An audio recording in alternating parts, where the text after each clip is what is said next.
Back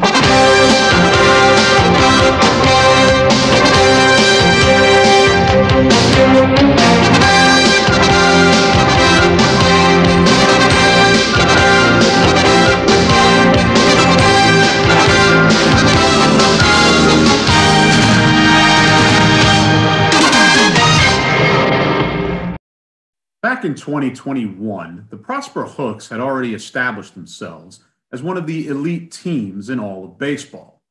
Having won 2 consecutive tournaments to close out the previous season, the Hooks entered the Mother's Day Drop Bombs for Mom Tournament Classic with a chance to make history. No team had ever won 3 consecutive 11U tournament championships, and the Hooks would give their fans, and especially the moms, a weekend no one would soon forget. Mother's Day dawned bright and beautiful, like a scene from a Dallas-Fort Worth travel poster, and soon the air beneath the powder blue sky would be filled with the familiar sounds of a particular brand of baseball fanatic known as the Prosper Hooks fan.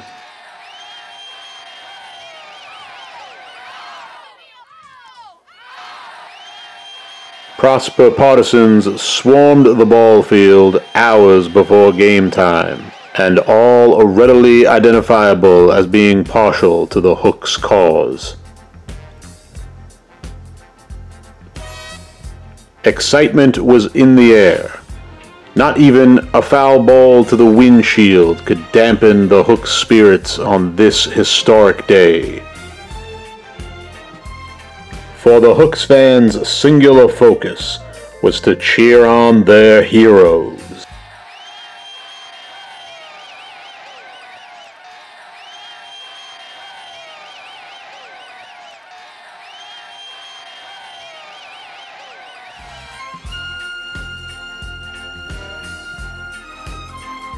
Even the Hooks' siblings waited in anticipation, ready to enjoy a weekend free of video games and a chance to witness one of the great teams in all of baseball. Since their inception, the Hooks have been no stranger to big games. Time and again, they have shown their ability to come through in those pressure situations when most of America is watching.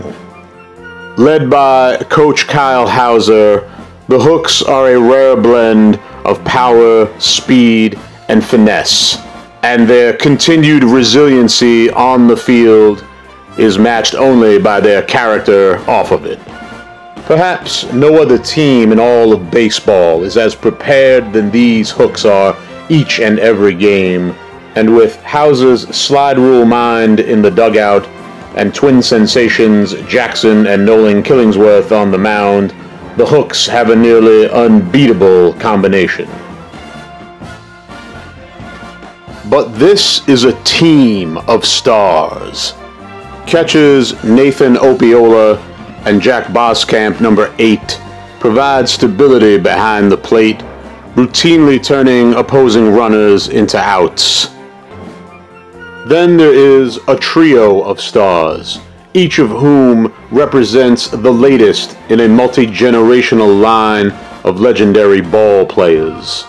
The quickness of Branson Langley provides the lightning to the thunder of the bats of number 20 Jackson Hauser and Brody Klein, number 6, all of whom are original Hooks members. Another Hooks original is first baseman number 23, Declan Conti. Prosper's quiet leader, Conti routinely channels the athleticism of high school and college level ball players that is rarely seen at the 11-year-old level. Then there are the Hudsons. Miller Hudson, number 1, and Hudson Arnold, number 13, form a middle infield that turns second base into a treacherous wasteland for opposing base runners. And newcomers Jack Folkerts and Jameson Collum, number 5, add an additional source of power for an offense accustomed to bludgeoning their opponents into submission. In all of baseball, there is no match for it. Mother's Day is the one day where we celebrate those who have introduced us to the world. And amidst the spectacle and pageantry of an 11U baseball tournament, the Hooks took a moment to honor these courageous women. For these Hooks moms are the best group of baseball moms ever assembled.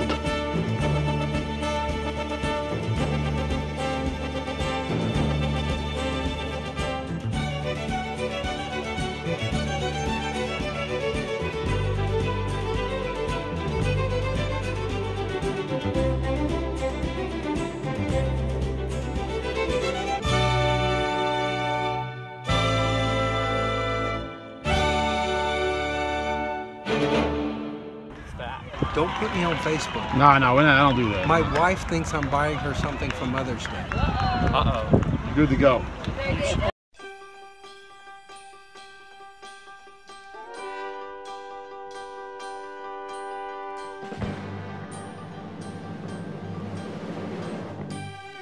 Right from the first pitch, everyone sensed this Mother's Day tournament would break the mold. Jackson Killingsworth threw a perfect first strike, and though the batter hit it, it was immediately stopped by the diving effort from third baseman Jackson Hauser, who recovered in time to record the out. This type of defensive play is indicative of how the Hooks have played all season.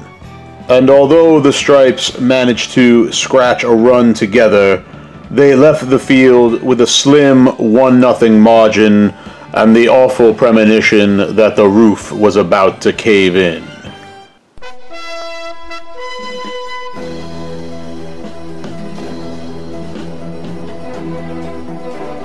Clinging to a lead even their own fans knew wouldn't last, the Stripes soon found themselves on the wrong end of a demolition job, courtesy of the Prosper Hooks bats.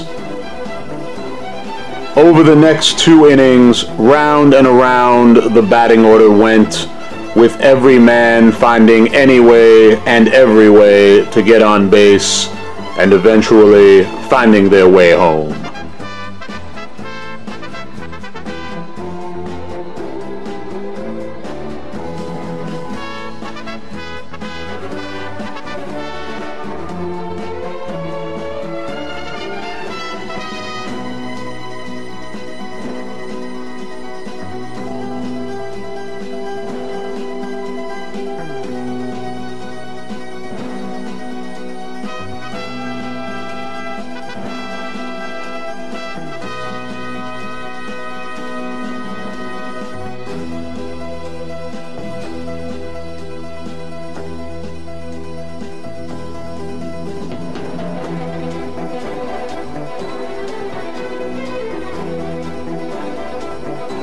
In the end, the Hooks put up 13 runs in just 2 innings of work, effectively ending the competitive phase of this first pool game and allowing themselves and their fans to contemplate the challenges that lay ahead.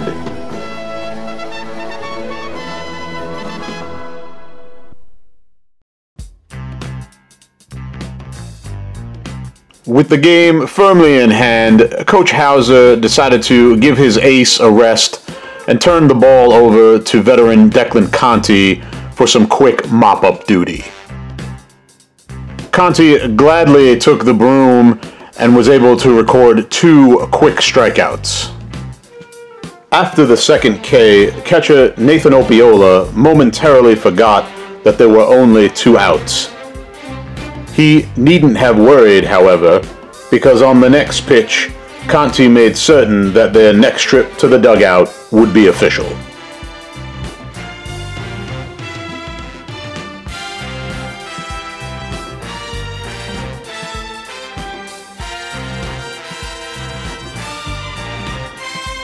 For the Hooks, Team defense is the name of the game, and no one plays the game quite like these hooks do. Hauser, Arnold, Hudson, Conti, Killingsworth, Opiola. These are the guardians of an infield wall unlike any other. All season, opposing batters who put the ball in play, hoping to reach base, would more often than not find themselves unsuccessfully returning to their dugout.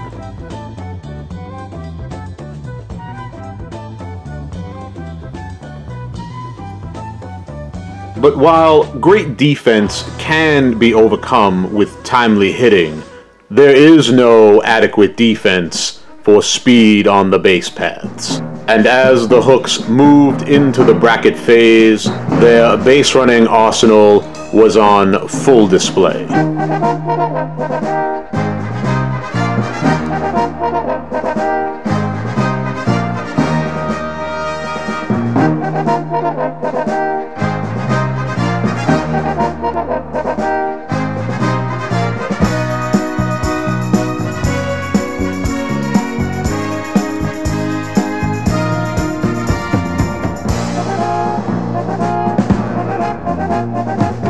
Conti's levitating leap was one of the great plays in baseball history. And though he literally rose to the occasion, a controversial ruling from the umpires determined that the play was illegal. Jumping to avoid a tag is considered too athletic, too expert of skill, which is more than some of these other babies that they allow to play 11U can handle. But with the Hooks comfortably ahead, the ruling in no way prevented them from moving on to the next bracket game.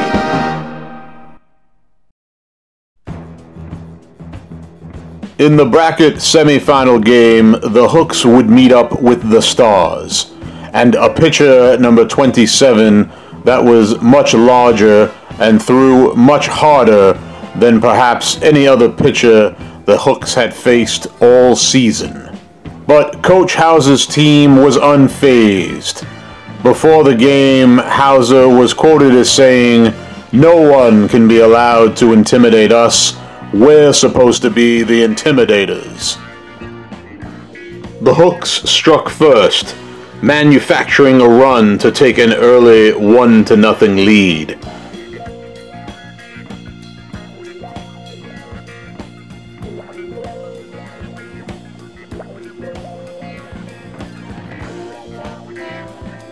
Later, with the score tied at 1 apiece, the Stars had 2 men on and 2 out.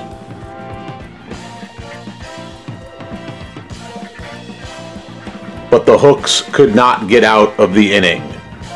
The Stars batter found the outfield grass, and with 1 run already in, the relay throw from the outfield was not in time, and the Hooks left the inning down 3-1.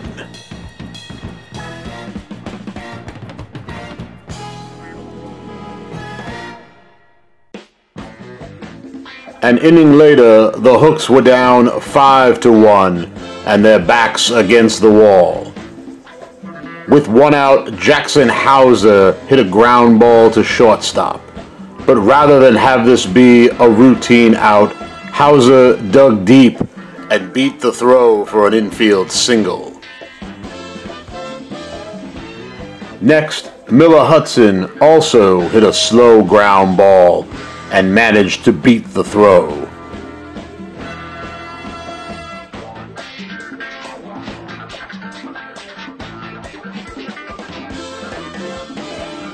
The Hooks now had 2 runners on and the beginnings of a rally that could get them back in the game. But after a quick discussion, the umpires determined that Hudson had run out of the baseline, and instead of being the second base runner, he was now the second out.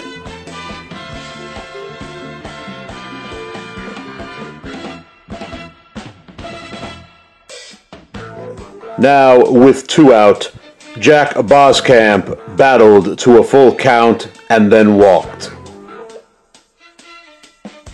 Next up was Brody Klein and the Hooks' season on the line.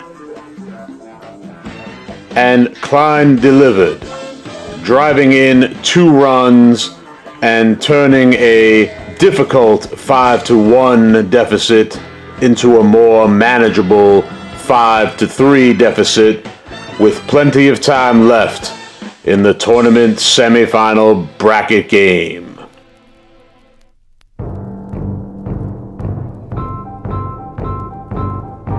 With just 1 inning to play, the Hooks needed to keep it a 2-run game and give themselves a fighting chance in the final inning. Following a leadoff hit with the runner advancing to third with nobody out, the Hooks quickly got the next 2 men out. The first on a diving stop by Hudson Arnold, and the second by his middle infield counterpart, Miller Hudson, on a routine pop-up. But then a great individual effort by the Stars' third base runner stunned the Hooks. With Will Hauser in his windup, the runner broke for the plate and got there before Hauser's pitch did, and the Stars led 6-3. Later, with a runner now on second, the Hooks got the signal for their patented second base pickoff play, but the throw was wide, the runner scored, and the Stars now led 7-3. It's been our bread and butter play all season long, Coach Hauser would say later. It was the first time it didn't work.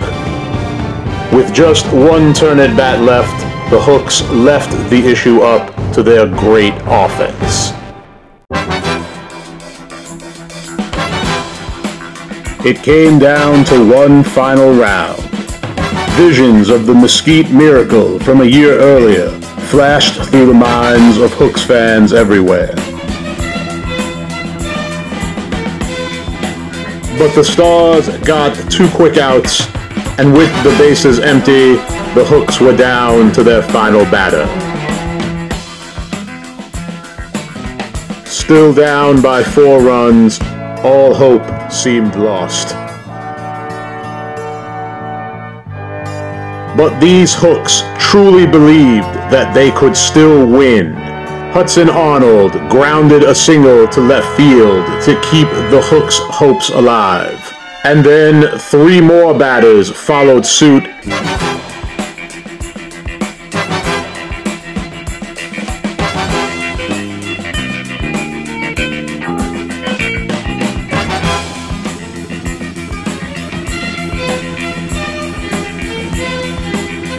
Suddenly, the score was 7-4, and the bases were loaded.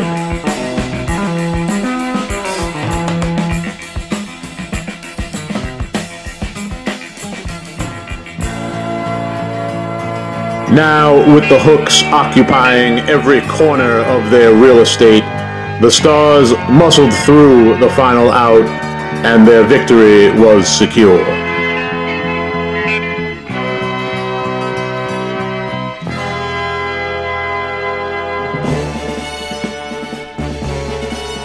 In the end, the Hooks grudgingly relinquished their status as champions. On another day, on another field, they would reclaim it.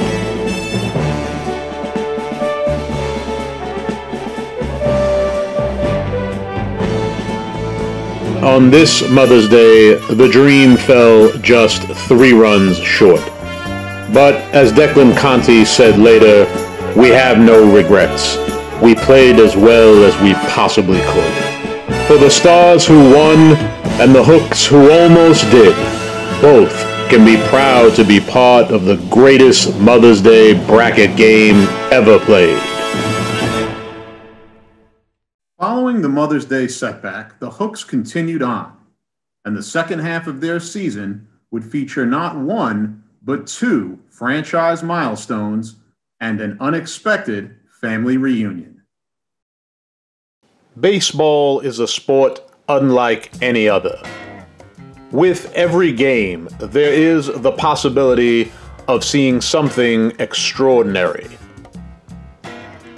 Whether it be a great play in the field, a record-breaking at-bat, or an umpire's curious decision to wear shorty shorts, there's always the chance you will see something that has never been done before. And in youth baseball, every successful event can garner a wild celebration, even if those same events would be considered everyday occurrences at the professional level. One of those events is the home run. And while it is not unusual at the youth level for a batted ball to result in a batter making it all the way around the bases, it is usually the result of a well-placed ground ball or line drive, a sleepy outfielder, or just a comedy of errors where the ball is just continually thrown around with no particular destination. But there comes a point where the prospect of hitting an opponent's pitch all the way over the wall for a traditional home run suddenly seems possible. And with the Hooks offense continuing to improve exponentially throughout 2021, it no longer became a question of if someone would hit a home run, but rather where, when, and who. The where was Princeton, Texas. The when, another cleverly named baseball tournament that uses some sort of baseball pun and how much fun it is to play baseball. And the who was inaugural Hooks member Declan Conte. Clad in a pandemic-era black mask, Conte at times looks not like another 11-year-old boy, but rather a robot assassin sent from the future to crush the baseball dreams of others. And on May 15th, 2021, he did just that.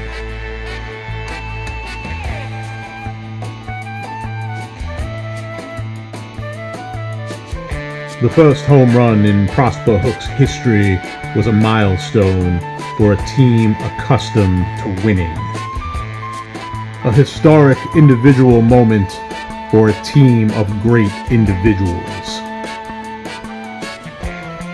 Conte's confident trip around the bases let the sports world know that while this may have been the first home run for the Prosper Hooks, it most assuredly would not be the last.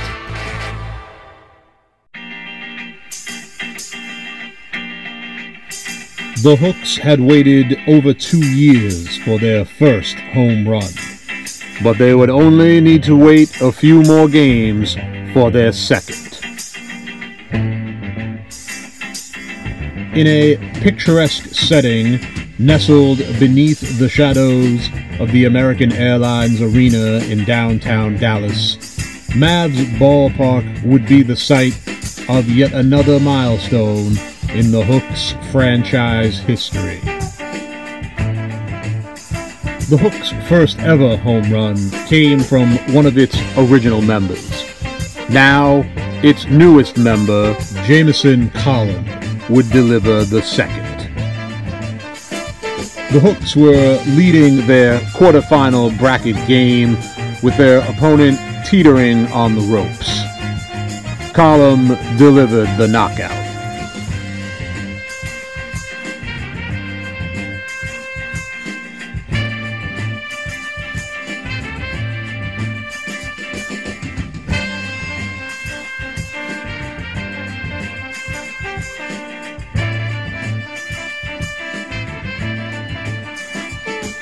Collin's blast put the icing on a Hooks cake baked in the oven of domination, and set the stage for a bracket semifinal that had never occurred before, yet felt all too familiar.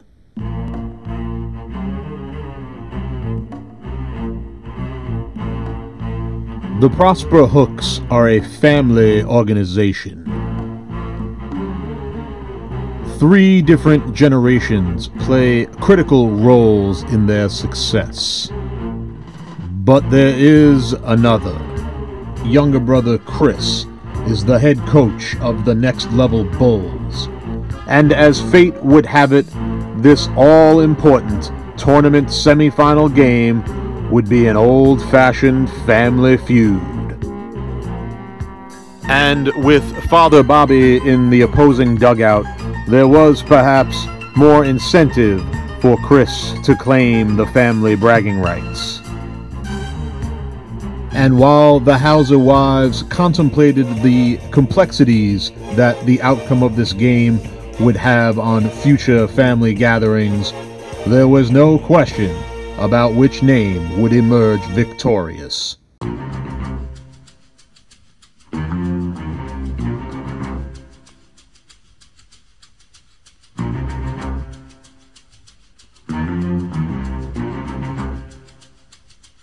Who you rooting for today, Bobby? I know exactly what they're. Who you rooting for today? Be honest. Hausers. Good answer. If you didn't get it, I'll be right away. Right from the start, the Bulls went on the attack.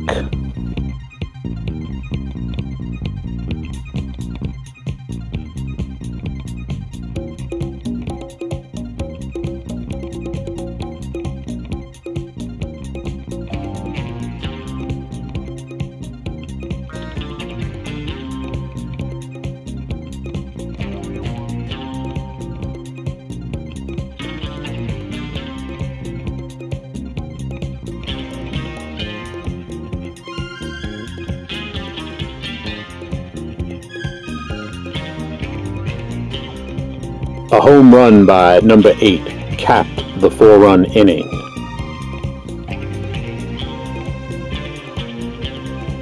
Now, with the stakes raised in the sibling rivalry, it would be up to the Hooks to answer. Determined to get back in the game, the Hooks put their first 2 runners on, and were threatening to turn this into a slugfest when they were struck by a most controversial play.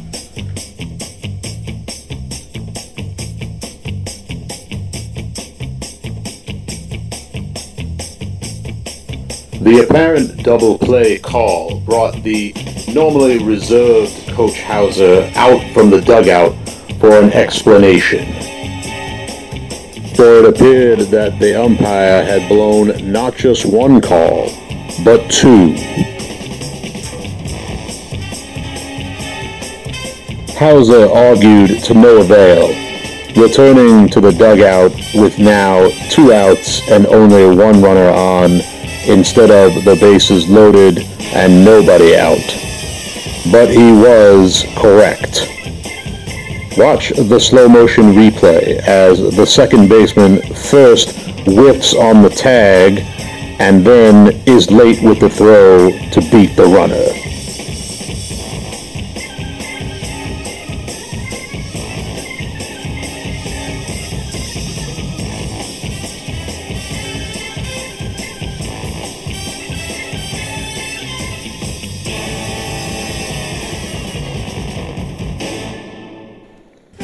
The unfortunate call had taken the wind out of the Hooks' sails, and over the next 2 innings, the Bulls would pile on 9 more runs.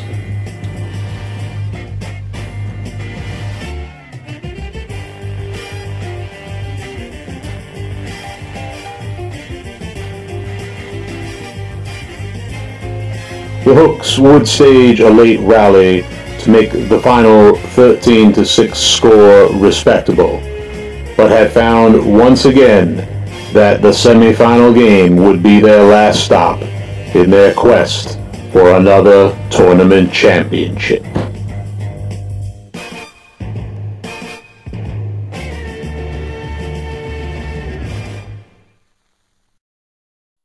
The Hooks were having another great season in 2021, but with just a few weeks left, they were still missing that crowning achievement.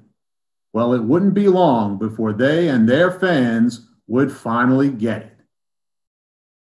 Baseball seasons can feel long and rigorous.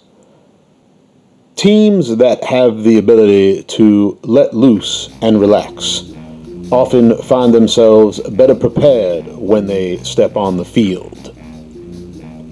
The Prosper Hooks organization has a colorful cast of characters to do just that.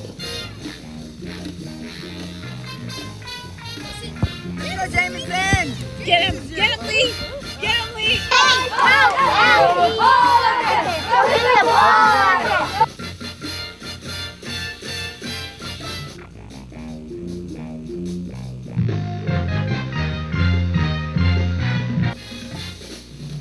One, two, three, 4, 5, 6, 7, 8.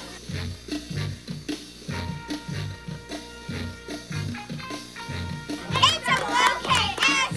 Hooks are here to impress.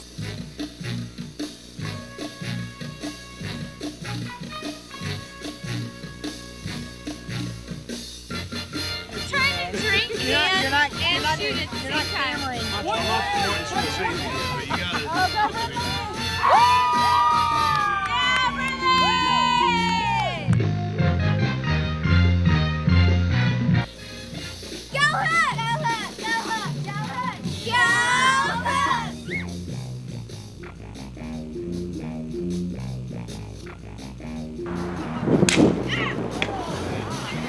Did that guy bad break? What am I going to do with a $75 broken piece of wood?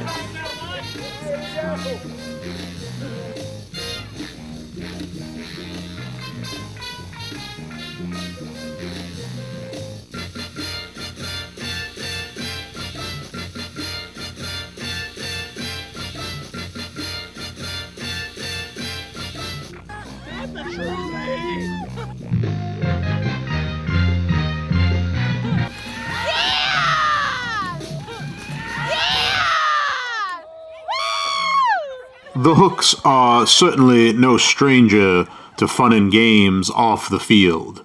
But on the field, it's all business.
Nice play by Cam!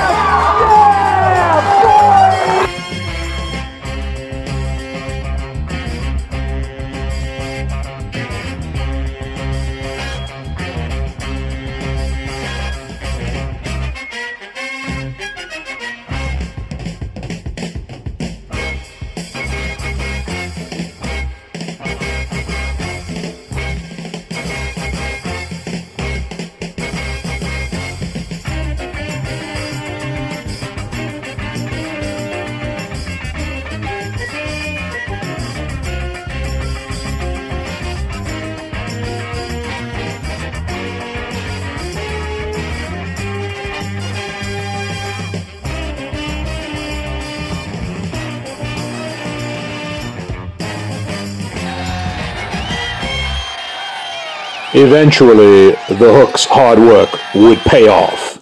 In what would be their final full tournament of the season, the Hooks erased the ghosts of semifinals past.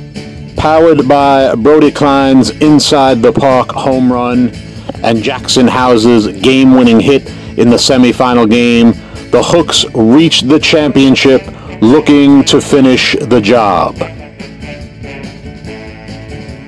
With the score tied in the final inning, a great individual base-running effort by Jack Folkerts scored the go-ahead run.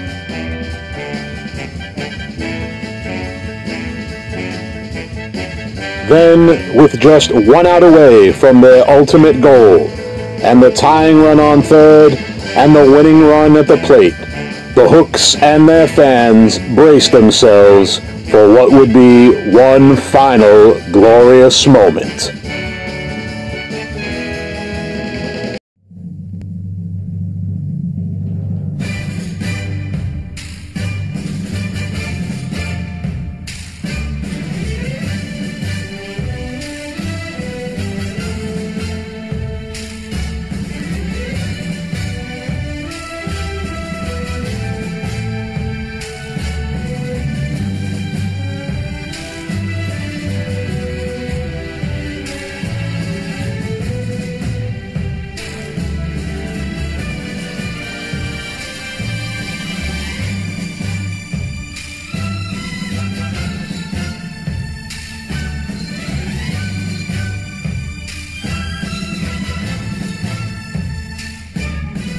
The Prosper Hooks. 11U tournament champions of the world.